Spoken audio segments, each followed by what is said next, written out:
Hi. Um, so, as you may or may not know, we had a launch last week and it was so good. And during the event, at one point in time, I was sharing a little bit about a shift that I had made from really being in a place where like I needed my clients or prospective clients to say yes, to hire me as a coach, to have breakthroughs. Like I needed them, uh, and it made it hard. It made it hard. People were kind of repelled, honestly, by it. And even though I was saying and doing all the right things, and even though I cared so much, and even though I really wanted to help people, my energy was a little desperate. And I didn't know that, but their response to my energy suggests that that was the case. And I was sharing the story about how important it was to release the attachment to needing our clients, right? Or needing them to say yes. And Hannah had actually sent me a message and had asked, like, can you say more about this? Essentially, like, how'd you do that? And I was thinking about the question, I really appreciated it. And as I was jotting down some thoughts, just thinking through the question, I recognized that it might be valuable for somebody else. And so instead of just answering her directly, I wanted to come in here and answer it in this space. And so it is a big question. And the answer is so nuanced. And I can have a perspective now looking back on what I did, but I didn't have that perspective in the moment when I was doing the things. So again, I appreciate the question because I really had to think back and be like, okay, what did I do? And I'll say this, I don't think it was one thing. In fact, I know it wasn't one thing. It was a series of things and a series of choices and decisions over many years because this particular pattern in my system, it took time. It still takes time. And all of that said, to answer your question, I was like, all right, but I still want to give you an answer, right? I don't just want to be like, it depends or it's nuanced. And even though all of that's true. And so what I was thinking about is there are two main things. The first one is stability, and the second one is support. So stability, what that meant to me is that I kept my job. I was a server, I waited tables, and I kept my job as to not put any financial pressure on my business. It was really, really important to me to protect my passion. That's Danita Sajus said that, protect your passion. And I love that. Thank you, Danita. It was just important to me to not put the pressure on my business to have to perform for me.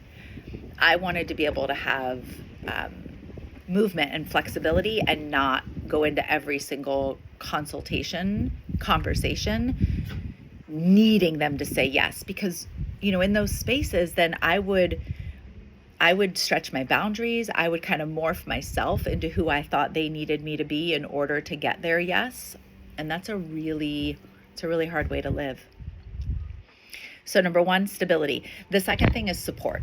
And this I did know back then. I wasn't going to do it by myself. And now, back then, the reason that I didn't think I was going to do it by myself is because my self-esteem was basically next to nothing.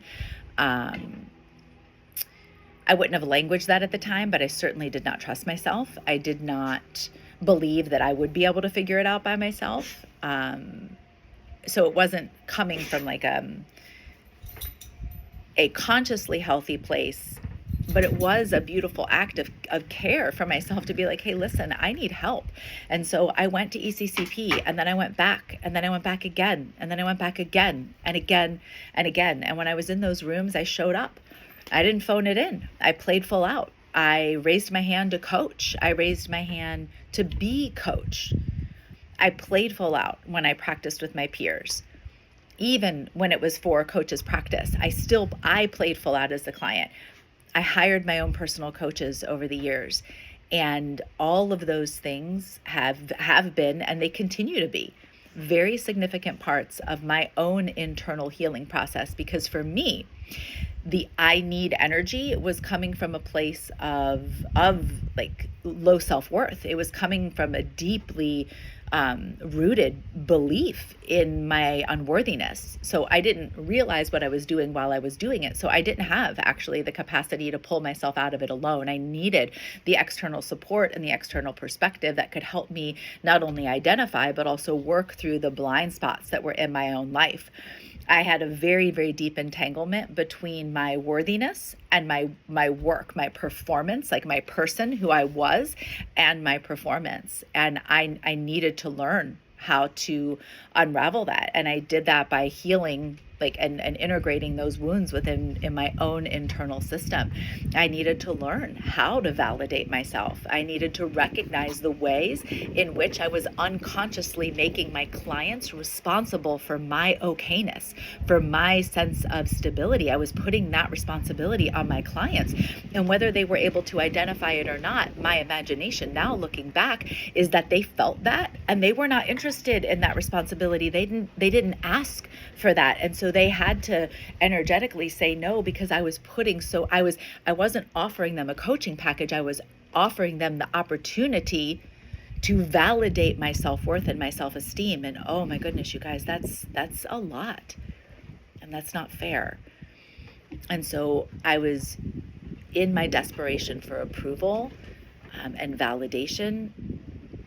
That energy was repulsive. And so for me, it was the personal work to heal those wounds, and it was the stability financially that allowed me to take the pressure off, that helped release that I need energy. So let me know if this lands with you. Let me know if you have questions. If you have kind of shifted through this as well, then let us know what helped you and what was supportive for you, so that we can continue to learn and grow together.